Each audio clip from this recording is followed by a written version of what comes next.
ఎప్పుడు పులుసులు పప్పులు అవి కాకుండా మసాలాలు కాకుండా ఇలా మసాలా లేకుండా మజ్జిగ పులుసు అంటారు కదా, అది చేస్తున్నానండి. ఇది దహి కడి అంటారు కదా, కడి వలి దహి. చాలాసార్లు చేశాను నేను యూట్యూబ్లో. షార్ట్గా చేస్తున్నాను చూడండి. ఇది ముందుగా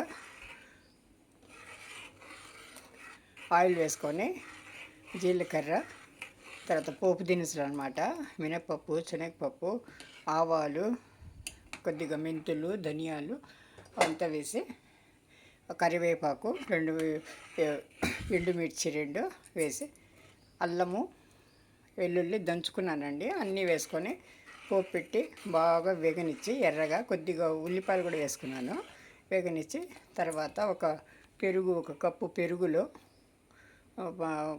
ఒక స్పూను, 1 టేబుల్ స్పూను శనగపిండి కలిపి పల్చగా చేసుకోవాలండి. ఇలా చేసుకున్నాను అనమాట. 1 టేబుల్ స్పూన్కు ఇంత నీళ్లు కలిపాను అనమాట. నీళ్ళు కలిపి అంత పోపు వేగిన తర్వాత ఇవి కలిపిన నీళ్ళు మొత్తము వేసుకొని ఇలా తిప్పుతూనే ఉండాలండి. మీడియం ఫ్లేమ్లో పెట్టి తిప్పాలన్నమాట. ఇదే బాగా వేగాలి. ఈ మజ్జిగ పులుసుకు ఈ వేగడమే ఎక్కువ ఇంపార్టెంట్ అనమాట, హైలైట్. తర్వాత ఆయిల్ పెట్టాను.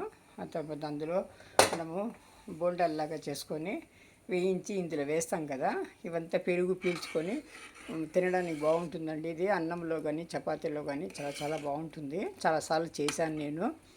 పంజాబీలు ఎక్కువ చేసుకుంటారు. మన వేసవిలో ఈ వారంలో వీక్లీ థ్రైస్ చేసుకుంటే మంచిదే మజ్జిగ పులుసులాగా. చూడండి, ఇప్పుడు పిండి కలుపుకుంటున్నాను. ఇది దానికి ఉల్లిపాయలు, పచ్చిమిరపకాయలు, కరివేపాకు సన్నగా తరుక్కొని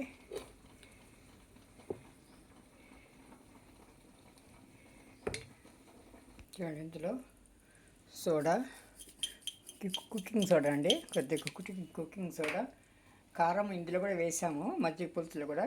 ఇప్పుడు కొద్దిగా వేసుకుంటే చాలు. 2 పచ్చిమిరపకాయలు కూడా వేసాను, కొద్దిగా వేసుకుంటే చాలు. తర్వాత వేడి ఆయిల్ అన్నమాట, వేడి ఆయిల్ వేసుకొని బాగా బజ్జీల పిండిలాగా కలుపుకోవాలండి. చూడండి, ఇలా అన్నీ వేయించుకోవాలండి మనము.